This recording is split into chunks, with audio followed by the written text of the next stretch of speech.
नमस्कार. मी सतीश कुलकर्णी. 13 डिसेंबर माझा जन्मदिवस. प्रतिवर्षाप्रमाणे मी आमचं अक्कलकोट तालुक्यात गाव आहे घोगाव, ज्या ठिकाणी स्वामींचं मंदिर बांधलं त्या ठिकाणी मी येत असतो.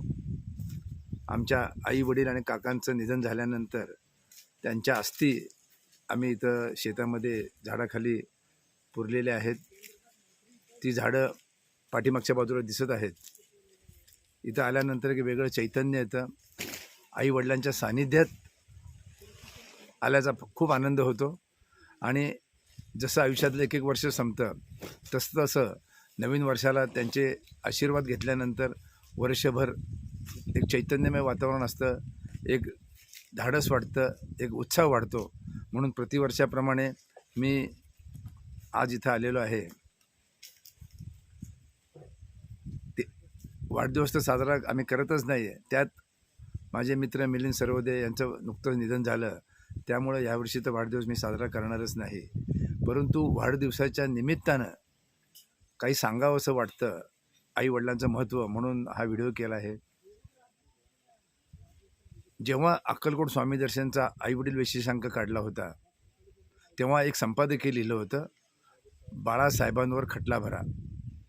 आणि खुद्द शिवसेना प्रमुख आदरणीय माननीय बाळासाहेब ठाकरे यांना मी भेटलो, त्यांना अंक दिला. त्यांनी ते संपादकीय वाचलं आणि त्यांनी मला शुभेच्छा दिल्या, आशीर्वाद दिले. मला म्हणाले, आध्यात्मिक सेवा कार्याबरोबर तुम्ही चांगला उपदेश करताय, तुम्हाला माझे शुभ आशीर्वाद.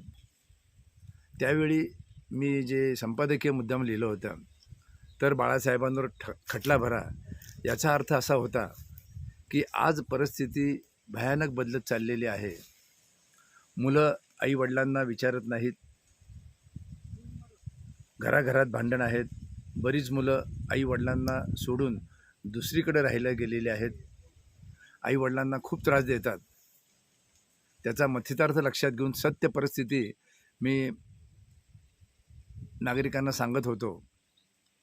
त्याचा अर्थ असा होता की आपल्या घरामध्ये एखादा मूल जन्माला आल्यानंतर ते सुरुवातीला बाळ असतं. बाळ पुढं मोठं झाल्यानंतर त्याला आपण बाळू संबोधतो आणि ज्यावेळी त्याचं लग्न होतं, त्याच्याकडे 4 पैसे येतात, तेव्हा तो बाळासाहेब होतो. आणि बाळासाहेब झाल्यानंतर तो समाजात गुरगुरण्याऐवजी आपल्या कुटुंबात, आपल्या वयस्कर लोकांना, आईवडिलांना, लहान भावाला, बहिणीला किंवा कमजोर व्यक्तींना गुरगुरतो. आईवडिलांना तर काही देत नाहीत, त्यांनी लाखो रुपये खर्च केलेले असतात. तो हिशोब त्यावेळी मी 30 वर्षापूर्वी दाखवला होता. खुद्द बाळासाहेबांनी सुद्धा सांगितलं की हिशोब अजून थोडा वाढवा, कारण खर्च कमी आहे दाखवलेला, वास्तविक खर्च फार येतो. आजची परिस्थिती पाहिली तर काही ठराविक रकमेमध्ये आईवडिलांचं भागत नाहीत. बरेच आईवडील वृद्धाश्रमामध्ये आहेत, त्यांचं भागत नाही. आणि हा आपला बाळासाहेब चांगल्या आलिशान 50, 60, 70 कोटीच्या 70 लाखाच्या फ्लॅटमध्ये राहतो, ऐशाराम करतो आणि इकडं आईवडील तळमळत असतात. आज या मुलांना म्हणजे बाळासाहेबांना त्याच्या बायकोबरोबर, त्याच्या मुलाबरोबर राहताना आनंद होतो, पण त्याला पुढच्या यातना माहीत नाहीत, त्याला पुढचा धोका माहीत नाहीत. हे त्यांनी जे कमवलेलं असतं तो आनंद त्यांनी आपल्या आईवडिलांना द्यायला पाहिजे. आज आमच्यात आईवडील नाहीत, पण त्यांच्या कृपा आशीर्वादाने आम्ही जे जीवन जगतोय हे सगळं त्यांचं आहे. त्यांच्याकडून जर आशीर्वाद मिळाले तर पुन्हा वर्षभर उत्साह वाढत असतो, उत्साह येतो. आईवडिलांना काही लागत नाहीत. आईवडील आजारी पडले तर आपली मुलं, सुना, मुली, नातू जवळ असले तर औषधाचा खर्चही येत नाहीत, परंतु ते एकांतात काढतात, तळमळतात. पिठापुरासुद्धा जे बरेच भाविक येतात ते केवळ प्रेमासाठी आसुसलेले असतात. त्यांना पेन्शन असतं, पैसा असतो, पण जवळ माणसं नसतात. या वाढदिवसाच्या निमित्तानं माझं नागरिकांना आणि स्वामी भक्तांना सांगणं आहे की तुम्ही फक्त आईवडिलांना सांभाळा, त्यांना आनंद द्या, त्यांना पैसे लागत नाहीत, त्यांना प्रेम द्या. त्या प्रेमाचे ते भुकेलेले आहेत. आज त्यांच्यावर परिस्थिती आलेली आहे, कदाचित उद्यावरती आपल्यावर येऊ नये, परंतु कर्म कुणाचंही ऐकत नाही, अत्यंत कठोर आहे. तुमच्या जीवनामध्ये तुमच्या मुलांकडून जर त्रास होऊ नये असं वाटत असेल तर तुम्ही सावध राहा, चांगलं वागण्याचा प्रयत्न करा. चांगलं वागायला काही लागत नाही. आज लोकही जागरूक झालेले आहेत. कदाचित काही आईवडिलांनी तुमच्यावर खटला भरला तर ते तुम्हाला त्रासदायक होईल, कारण कायदा सांगतो आईवडिलांना सांभाळायलाच पाहिजे. हा झाला सरकारी भाग, परंतु नियतीच्या कोर्टामध्ये तुम्हाला कुणीही माफ करणार नाही. तुम्हाला वकील लावता येत नाही.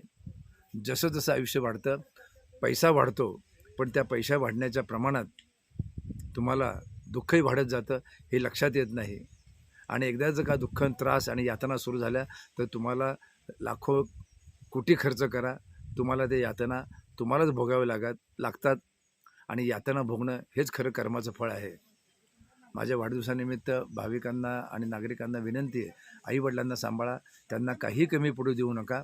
त्यांना काही लागत नाही, त्यांना प्रेम द्या, आपलेपणा द्या. नाहीतर कर्माच्या शिक्षेला तुम्हाला पात्र व्हावं लागेल, त्यातून तुम्हाला कोणी वाचवणार नाही. आज माझे आईवडील नाहीत, परंतु त्यांचा कृपा आशीर्वाद माझ्या पाठीशी आहे. तुमच्या शुभेच्छाही मला मिळतील. त्या शुभेच्छांचा आदर करून आजपर्यंत जे सेवा कार्य तीर्थक्षेत्री केलेलं आहे, आमच्या वागण्यातून केलं आहे, ते आम्ही पुढं चालूच ठेवू. आईवडिलांचा आदर्श, आईवडिलांच्या आशीर्वादामुळं आजपर्यंत आमचं तर जीवन यशस्वी झालेलं आहे. आमचे अंक वाचून, आमची व्याख्यानं, प्रवचन ऐकून बऱ्याच लोकांना वेगळं काहीतरी वाटायला लागलेलं आहे. तर ते आपण अंगीकारावं आणि आपल्या उर्वरित आयुष्यात तुम्ही चांगलं जीवन जगावं. आम्ही चांगलं जीवन जगण्याचा प्रयत्न करू. तुमच्या सर्वांचे आशीर्वाद पाठीशी घेऊन इथून पुढं अजून आध्यात्मिक वाटचाल चालू करू.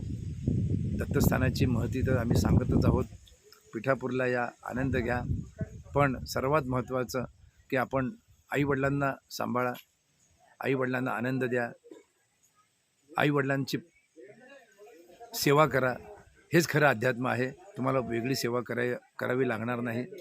आईवडील हे सर्व दैवतांचं दैवत आहे. एवढंच आजच्या माझ्या या वाढदिवसानिमित्त सांगणं आहे. नमस्कार.